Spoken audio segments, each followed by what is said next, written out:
Barrister, let me cut you short this. Mr. Markson, it was not the PDP that went to court. It was the other faction of the APC that went to court that led to this. What can you see about the internal wranglings in the APC? Even prior to the election, in many states, there were internal wranglings that preempted the primaries. But most especially in Zamfara state, where Senator Marafa and Governor Abdulaziz were they were at the boxing ring. What can you really see about the internal democracy in the political parties in Nigeria using that scenario? You see, I'm not caught unaware. I knew that this will happen in Zamfara state eventually. Because when you look at the way they started, there was a time Annex said there was no candidate.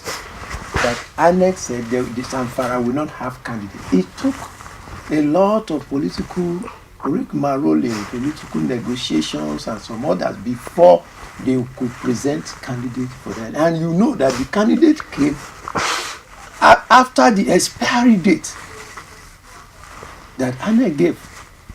They now said they did primary and they took the matter to court, and later they said the appeal court, the one in the appeal court, that they should present candidate.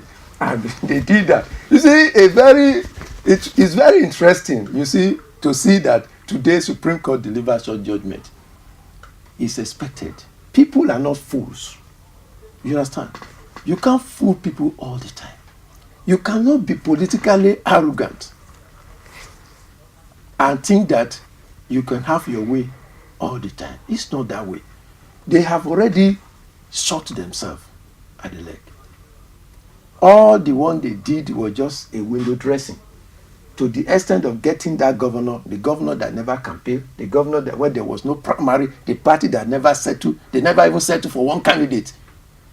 And you think you will do that and at the end of the day cover it and put it on that. If that PDP went to court or not is immaterial. The fact is that substantial portion of the law has been breached. They did not adhere to the rule. Even the democratic process has been breached. So once you commit such political iniquity, you will get punished. And that's what APC is facing now. Okay. The real punishment for political iniquity. So they don't have anybody to blame. They can only blame themselves. They should take responsibility. Yeah.